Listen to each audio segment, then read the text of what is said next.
These housewife mean serious business, you guys. Hello everybody, welcome back to another episode of TV Time with Maggie. I am back, and for those of you who don't know me, welcome. My name is Maggie. This is TV Time with Maggie, where I talk all things representation, Latinidad, and women in television and film. If you like any of those topics, please subscribe, hit that notification button, like this video, share it, and please follow me on social media for more PinkLeo content. Today we're talking about the housewife trope. Now, we all know from sitcoms and dramas from the beginning of time have depicted the housewife as somebody who is more of a sidekick to the husband, who was usually the protagonist of the show. Now, the concept of the housewife, especially in sitcoms, have obviously evolved. I like to point out some shows like I Love Lucy that really made fun of the expectations of a woman to be perfect at home and being a perfect mother and being a perfect wife. We also saw this in a more dark comedy and cynical way with Roseanne. And then as the stories evolve, we have something like Modern Family, where the wives do try to have a life of their own, and we see them that they have their own personality, their interests, their hobbies. Then we have moms like The American Housewife and Fresh Off the Boat that really try to push the envelope and have the moms and these housewives really come to life and have their own dynamic stories. But we always have a little bit of someone pulling them back, and we see that a lot in a comedy like Everybody Loves Raymond with Deborah. Like, there's always this someone there, somebody that represents tradition and value in society, trying to tell them this is not the way.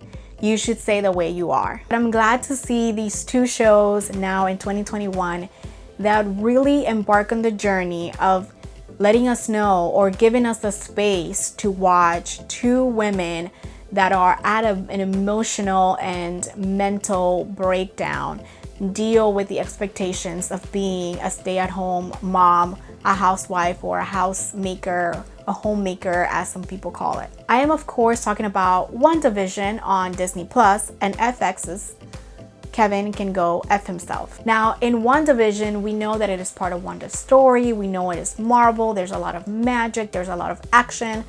But ultimately, the story is about a woman who has suffered a loss, who's in a mental breakdown, and who basically creates her own reality. Wanda and Vision go through all of the stages of the sitcom trope, and her being the domesticated housewife, we see that she feels that this role is what she's supposed to do, what she has to be comfortable with and familiar with, but she keeps botching the job. What's cool is that we see this world, this happy world that she wants to create, kind of crumble as the series goes on. Obviously, there's a lot of magic infused in here, and so we see it through a magical lens.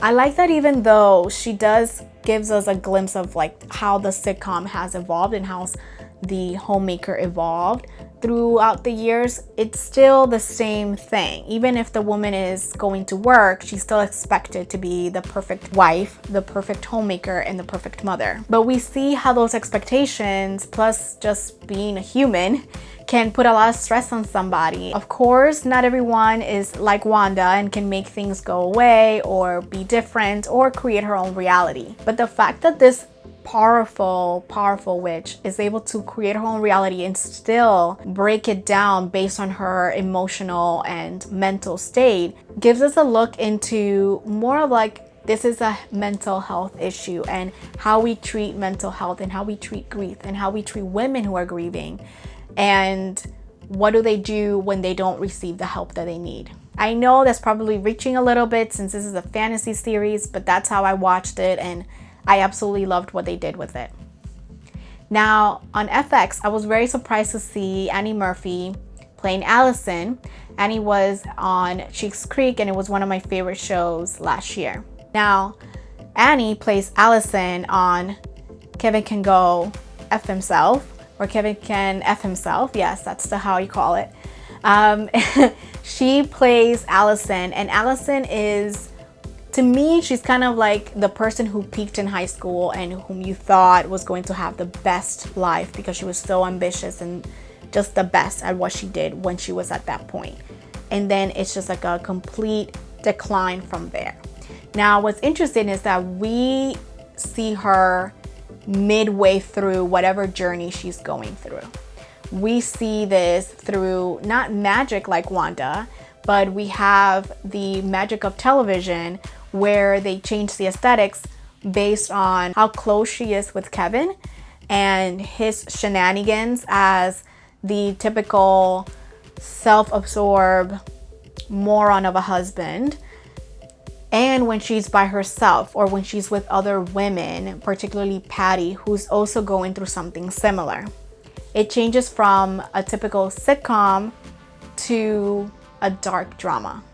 What I love about this show is that unlike something like Good Girls and a couple of other shows that I can't put my finger on right now, who have the housewife kind of take charge in a criminal kind of way or in a more of like an action kind of way, even though Allison does resort to some sort of crime that I won't give out here, I do feel that her journey and the way that it is portrayed and how we see her is definitely a much more complete story.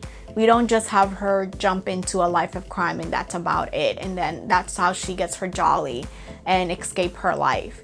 We see her struggle with certain decisions, and we see how she feels very, very trapped, to the point where even when people do ask her like, hey, why don't you just leave this guy? She still feels that she can't leave him out of the blue. It needs to be something coordinated. And that points to a lot of the psychological and emotional abuse that even though Kevin is this go-lucky guy who everybody loves and everybody is happy to have, we as the audience see that he is absolutely a selfish person. Being with this narcissist of a husband made this wonderful, ambitious woman kind of go into a decline completely.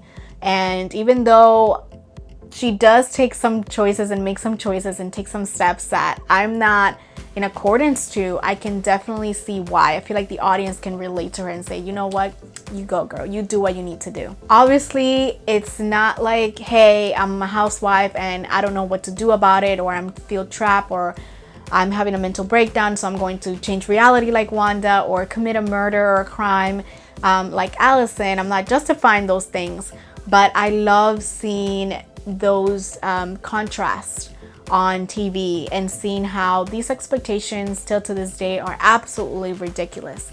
Another good show that does this just in a different way is Working Mom, which is a dark comedy. It's on Netflix, and that one takes on the concept of motherhood and the expectations of being a mother, being a housewife, but then also being a working individual. I love seeing how they poke fun and create these dramas and comedies and hilarious situations out of what society expects women to do. If you have not checked these shows out, please do so. Let me know in the comments down below if you already have and what do you think about them. That's it for now. Please stay tuned and subscribe, like this video, share, and hit that notification button because I have more content for you.